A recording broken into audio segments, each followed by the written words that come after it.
সকলেই বেশিরভাগ শতকরা 90 জন ফ্যাসিস্টের হাতে নিহত হয়েছে।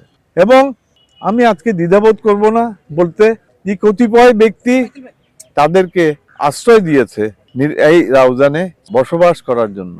যদি যারা জাতীয়তাবাদী চেতনায় বাংলাদেশি জাতীয়তাবাদে বিশ্বাস করে তারা এই ফ্যাসিবাদকে আশ্রয় দিতে পারে না। যাই হোক, আজকে নির্বাচনী পদযাত্রা শুরু হয়েছে, পরিষ্কার হয়ে যাবে এরা কারা। সীমান্তের ওই পারে বসে দেশের বিভিন্ন জায়গায় বসে আমার দলের নেতাদের সঙ্গে কনফারেন্স লাইন লাগিয়ে দেয় যে কি এরা আপনার সঙ্গে থাকবে, আপনার সঙ্গে কাজ করবে, টাকা দিয়ে, পয়সা দিয়ে, অস্ত্র দিয়ে, সবকিছু দিয়ে সাহায্য সহযোগিতা করে আমরা আপনার সঙ্গে আছি। এই কথাগুলো তো আমাদের কানেও চলে আসে। বাংলাদেশটা খুবই ছোট সামাজিকভাবে, রাজনৈতিকভাবে এবং অর্থনৈতিকভাবে। বাস্তবতা হলো, আপনারা নিশ্চয়ই আমার সঙ্গে একমত পোষণ করবেন, ফ্যাসিবাদের হাতে প্রচুর টাকা। আজকে তারা এই টাকার অসৎ ব্যবহার রাউজানে করছে এবং কতিপয় নেতাদের মাধ্যমে এই টাকার অপব্যবহার হচ্ছে। Please accept my answer. Please accept my answer with good grace. যতটুকু এগিয়েছে এতে নির্বাচনের পরিবেশ সৃষ্টি হয়েছে কিনা, আপনি সন্তুষ্ট কিনা, যদি সন্তুষ্ট না হন তাহলে কি কি করা উচিত?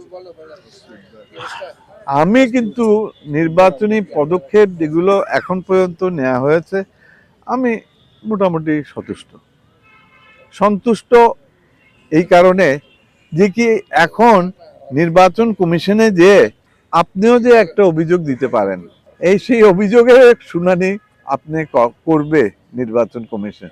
That means there is an atmosphere of complaints. এই অ্যাটমসফিয়ার গত 20 বছর ছিল না।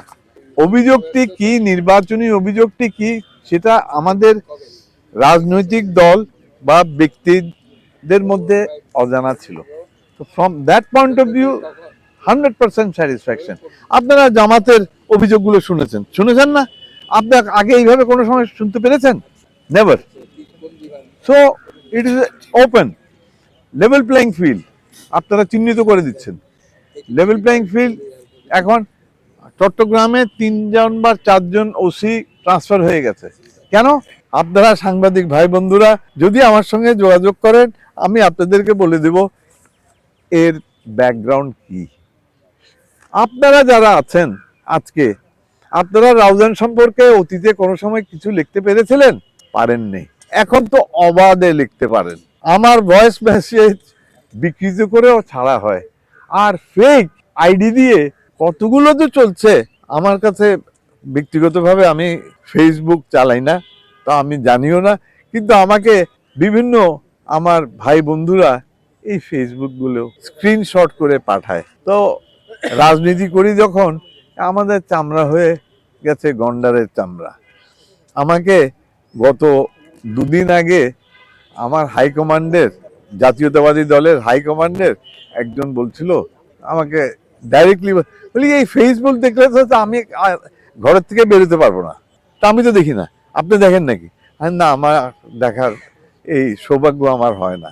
তো সাংবাদিক ভাই বন্ধুরা, আপনাদের মাধ্যমে আমি একটা আবেদন, এপিল করতে চাই প্রশাসনের কাছে, সামরিক বেসামরিক প্রশাসনের কাছে, যে কি আপনারা আমার দিকে নজর না, শুধু সমগ্র চট্টগ্রাম নির্বাচনটার দিকে আপনাদের নজর রাখতে হবে, যেন নির্বাচনটি সুষ্ঠু হয়।